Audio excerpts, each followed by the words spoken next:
ఇవాళ నాన్నకు సిబిఐ అనేటటువంటిది వచ్చిందంటే అది కేవలం హరీష్ రావు గారు, సంతోష్ రావు గారి అవినీతి వల్లనే వచ్చిందని మళ్ళొకసారి నేను గంటాపదంగా చెప్తున్నాను. ఇంకా గమ్మత్ ఏంటంటే ఇదే హరీష్ రావు గారు వాళ్ళ ఫాలోవర్స్ అంతా నిన్నటి నుంచి చెప్తున్నారు, హరీష్ అన్న చాలా కష్టపడ్డాడు, డే 1 నుంచి ఉన్నాడు అని. డే 1 నుంచి లేడండి. చాలామంది రిపోర్టర్లకు తెలుసు, సీనియర్ రిపోర్టర్లకు డే 1 నుంచి లేరు. పెద్దసారు టీడీపీ నుంచి బయటకు వస్తుంటే మామయ్య మనకెందుకు, డిప్యూటీ సీఎం మనం ఎందుకు రాజీనామా చేయాలి, ఈ ఉద్యమం ఏమవుతుందో, ఈ పార్టీ ఏమవుతుందో, మనకు రిస్క్ ఎందుకని ఆనాడు ఈనాడు పేపర్లో వచ్చింది. 1.5 కోటి తీసుకొని వ్యాపారం చేసుకుందామని హరీష్ రావు గారు ఎక్కడికో పోయిందని కూడా వచ్చింది. కటింగ్ కోసం దొరికినప్పుడు ఎప్పుడో ట్వీట్ చేస్తుందని నేను.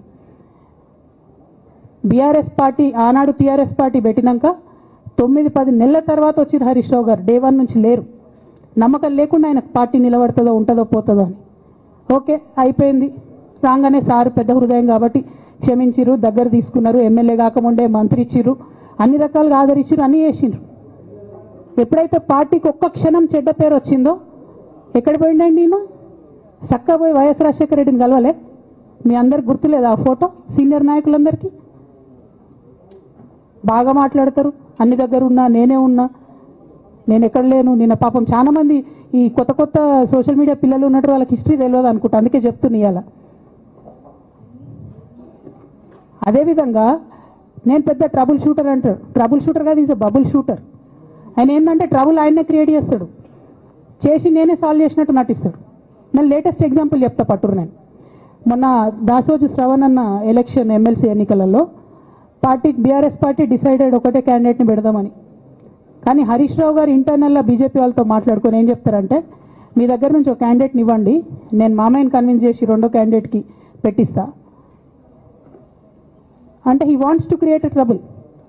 ఈ క్రైసిస్లో ఆల్రెడీ మన పార్టీలోకి వెళ్ళి 10 మంది ఎమ్మెల్యేలు వెళ్ళిపోయినాక, 38 మందిలో 10 మంది పోయినాక నువ్వు ఇంకో సెకండ్ క్యాండిడేట్ని పెడితే ఎంత కన్ఫ్యూజన్ అవుతుంది?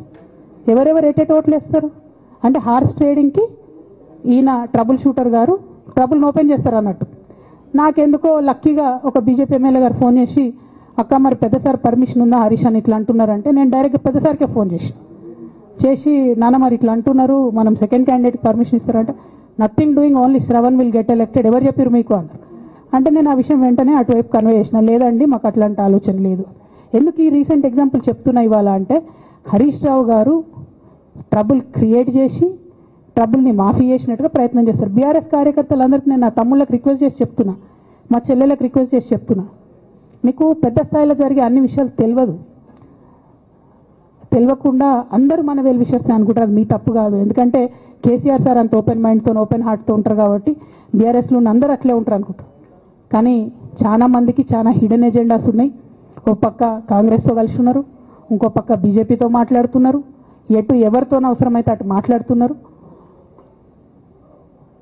అదేవిధంగా 2018 ఎన్నికలలో హరీష్ రావు గారు 20-25 మంది ఎమ్మెల్యేలకు ఎన్నికలలో అడిషనల్ ఫండింగ్ ఇచ్చారు, పార్టీ ఇచ్చింది కాకుండా. ఏడికేలు వచ్చినాయి హరీష్ రావు గారికి అన్ని డబ్బులు? 100% కాళేశ్వరంలో జరిగిన అవినీతి నుంచి వచ్చిన డబ్బులే. ఆయన ఆలోచన ఏం చేసిందంటే, ఏమన్నా కొద్దిగా అటు ఇటు అవుతుందేమో రిజల్ట్, నా దగ్గర ఎమ్మెల్యేస్ ఉండాలని ఆలోచన చేసి. నీకు అసలు అట్లాంటి ఆలోచన ఎందుకు వచ్చింది? నేను కట్టప్పలంటోని కేసీఆర్ గారి దగ్గర ఉండేటోని అంటావు కదా, నీకేం అవసరం వచ్చింది ఎమ్మెల్యేస్కి సపరేట్గా ఫండింగ్ ఇవ్వడానికి? ఎవరికి తెలియదు అనుకుంటారా? ఇది ఎవరు చెప్పారు అనుకుంటారా? ప్రతి ఒక్కరు చెప్తారు ఎమ్మెల్యేస్ ఓపెన్, నా పేర్లు కూడా తెలుసు, చెప్తే బాగుండదు, ఎమ్మెల్యేలు ఇబ్బంది పడతారు. ఇవాళ తెలంగాణ పచ్చబడుతుంటే కొంతమంది కళ్ళు ఎర్రబడుతున్నాయి, నచ్చట్లేదు వాళ్ళకి, వాళ్ళ కడుపులో ఎక్కడో దేవినట్టు అవుతున్నది. ఎందుకంటే తెలంగాణ బాగుపడుతుంటే, కేసీఆర్ గారి నాయకత్వాన్ని ప్రజలు ఆమోదిస్తుంటే, ప్రజలు అనుక్షణం గుర్తు చేసుకుంటుంటే వాళ్ళకి నచ్చట్లేదు. ఇక్కడ కార్మికులు బాగుండకూడదు, ఇక్కడ రైతులు బాగుండకూడదు, ఇక్కడ దరిద్రం తాండవిస్తేనే మన రాజకీయం సాగుతుంది అనే విధంగా ఇవాళ కాంగ్రెస్ బీజేపీ రాజకీయం చేసి ఇద్దరు కలిసి కేసీఆర్ గారి మీద ఏదో రకంగా కక్ష సాధింపు, ఏదో కేసు పెట్టి ఏదో రకంగా బదనాం చేసి ప్రజల్లోకి పోయి ఏదో ఒకటి చేయాలా అని ఒక దుర్బుద్ధితో వ్యవహారం చేస్తూ ఉన్నారు. 21 నెలల్లో కాంగ్రెస్ ప్రభుత్వం సాధించింది ఏందయ్యా అంటే, ఏమి లేదు, ఉత్త శుష్కప్రియాలు, శూన్యహస్తాలు, డైలాగులు తప్ప తెల్లారు లేస్తే ఒక్క పని జరిగిందా? ఆ డైలాగులు కూడా ఎంత నికృష్టమైన డైలాగులు. ప్రపంచంలో ఎవరైనా సరే అప్పు లేని మనిషి ఉంటాడు ఎవడన్నా? ఉన్నారా ఇక్కడ ఎవరన్నా? ప్రభాకర్ గారు మీకు అప్పు ఉందా లేదా? అప్పు లేనివాడు ఎవడు ఉంటాడా? అందరికీ ఉంటుంది అప్పు. అప్పు లేకుండా పనులు అవుతాయా? అప్పున్నా, ఎన్ని తిప్పలున్నా, లోపల బనీన్కు పొక్కలున్నా పైకి వెళ్ళి మాత్రం మంచి అంగి వేసుకుంటామా లేదా? మంచి అంగి వేసుకొని కడక్ అంగి వేసుకొని వస్తాం. ఎందుకు? మళ్ళీ ఎవడన్నా అప్పు ఇవ్వాలి కదా. దుకాణం నడవాలంటే తెల్లారి మరీ అప్పు పుట్టితేనే కదా నడిచేది, రొటేషన్ కదా. అట్లుంటుంది వ్యవహారం. కానీ మన ముఖ్యమంత్రి ఏమంటున్నాడు? అప్పే పుట్టట్లేదు అంటలేదు. అది ఘోరం. నా రాష్ట్రం మొత్తం సగనాకిపోయింది, నా రాష్ట్రం క్యాన్సర్ పేషెంటు, నా రాష్ట్రం ఎయిడ్స్ రోగి. ఎవడిస్తాడు మరి అప్పులు? చివరికి ఏమంటున్నాడు ముఖ్యమంత్రి గారు ఈరోజు? చాలా విచిత్రం. నేను ఢిల్లీకి పోతే నాకు అపాయింట్మెంట్ ఇవ్వట్లేదు, ఎక్కడ చెప్పులు ఎత్తుకపోతాడేమో అని భయపడుతున్నారు. ఎవడన్నా ముఖ్యమంత్రి మాట్లాడతాడా? నాకు అర్థం కాదు ఇంత దారుణంగా. ఇంకా నికృష్టం ఏంటంటే ఆయన అంటాడు, నీ గుడ్లు వీకి గోటిలాడతా, నీ పేగులు మెడలేసుకుంటా. ఇది ముఖ్యమంత్రి మాట్లాడాల్సిన మాటల. పేగులు మెడలేసుకోవడం ఏంది? బోటి కొట్టేటోడు వేసుకుంటాడు పేగులు మెడలు. నువ్వెందుకు? నాకు అర్థం కాదు. ఈయనే ముఖ్యమంత్రి లంకె బిందెలు ఉన్నాయనుకుని వచ్చినా. నేను చాలా మంది ముఖ్యమంత్రులు చూసాం మేము అందరం కూడా. రాజశేఖర రెడ్డి గారు, చంద్రబాబు నాయుడు గారు, ఎన్టీ రామారావు గారు, కిరణ్ కుమార్ రెడ్డి గారు, రోసయ్య గారు, చాలా మందిని చూసినాం. ఇట్లాంటి ముఖ్యమంత్రిని మాత్రం ఎవరిని చూడలేదు. కేసీఆర్ గారు ఒకరు కాదు, ఇంతమంది ముఖ్యమంత్రులను చూస్తే ఈరోజు ఇంత విచిత్రమైన ముఖ్యమంత్రి. ఇప్పుడు ఎన్నికల ముందు ఆయనే హామీ ఇచ్చాడు. నోటికొచ్చిన హామీలు ఒకటి ఇట్లా అట్లాగా 420 హామీలు. ఎవరికి ఏది అడిగితే అది ఇస్తా పో అన్నాడు. అర్రాస్ పాట లెక్కనే, వేలం పాటలాగా. ఏది? కేసీఆర్ 2000 ఇస్తుండా, నేను 4000 ఇస్తా. కేసీఆర్ ఒక ముసలమ్మకే ఇస్తున్నాడా, నేను ఇద్దరికి ఇస్తా. కేసీఆర్ ₹1,00,000 ఇస్తుండా, నేను తులం బంగారం ఇస్తా. కేసీఆర్ 10,000 ఇస్తుండా, నేను 15,000 ఇస్తా. కేసీఆర్ ఇంత ఇస్తే నేను అంత ఇస్తా, అంత ఇస్తే ఇంత ఇస్తా. నోటికొచ్చినట్టు వాగి. అది కూడా ఏంటి, మళ్ళీ మీ జిల్లాలో ఉన్న ఉప ముఖ్యమంత్రి భట్టి గారు, ఆయన డైలాగులు బీభత్సమైన డైలాగులు. ఈ గ్యారంటీ కార్డు భద్రంగా పెట్టుకోండి, మేము వస్తానే ఉన్నాం, జాగ్రత్తగా దాచిపెట్టుకోండి, 100 రోజుల్లోనే చేసేస్తాం. 100 రోజుల్లో మీరు అటు పెట్టుకుంటే వాళ్ళు వస్తారు, అధికారులు వస్తారు, తీసుకుంటారు, మీకు కావాల్సినవన్నీ మీ ఖజానాలో వేసేస్తారు, మొత్తం స్వర్గం అయిపోతుంది, భూతల స్వర్గం కాంగ్రెస్ నాయకత్వంలో. ఆ రోజు డైలాగులు.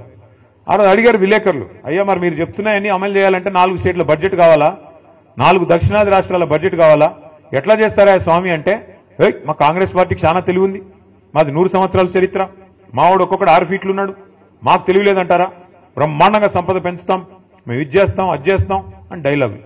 ఇవాళ ఏమైందా అంటే బీదర్పులు. ఏమని? కేసీఆర్ దివాలా చేయించాడు, అప్పులపాలైపోయింది రాష్ట్రం. నేను ఒక్కటే అడుగుతా ఉన్నా మిమ్మల్ని, కాంగ్రెస్ నాయకుల్ని కానీ మిమ్మల్ని కానీ ఆలోచించమని అడుగుతా ఉన్నా. కేసీఆర్ గారు ముఖ్యమంత్రిగా ఉన్నప్పుడు కరోనా మహమ్మారి మొత్తం ప్రపంచం అంతా వచ్చింది, దాంతోపాటు మనకు కూడా వచ్చింది. ఎవడో అనుకోలే మూతికి బట్టలు కట్టుకొని ఇంట్లో కూర్చుంటామని. కూర్చున్నాం, బతుకుంటే బల్సార్ తినొచ్చు అని చెప్పి ఎవరింట్లో వాళ్ళు నోరు మూసుకుని మొత్తం దాదాపు సంవత్సరంన్నర కూర్చున్నాం. దానివల్ల ఏమైంది? ₹1 ఆదాయం లేదు ప్రభుత్వానికి అన్నాడు, రూపాయి కూడా లేదు. ఎందుకంటే బయట పనులు జరుగుతూనే కదా ప్రభుత్వానికి ఆదాయం వచ్చేది.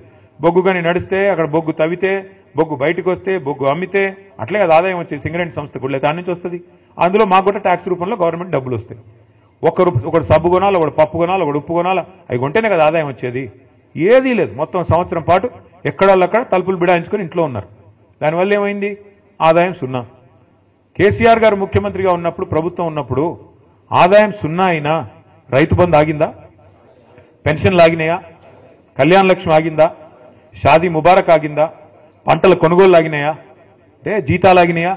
కొద్దిగా ఆలస్యంగా పడ్డాయేమో, ఆగలేదు కదా. దమ్మున్న నాయకుడుంటే, దమ్మిడి లేకపోయినా సంక్షేమ పథకాలు ఆగవు. ప్రభుత్వం చిత్తశుద్ధి గల ప్రభుత్వం ఉంటే పనులు చేస్తారు తప్ప సాకులు వెతకదు. ఈ సన్నాసులు వీళ్ళకి పని చేయడం చేత కాదు, వాళ్ళ ప్రభుత్వం నడపడం చేత కాదు. ఎంతసేపు ఢిల్లీకి మూటలు పంపాలా, పదవులు కాపాడుకోవాలా తప్ప ఇంకో సోయి లేదు.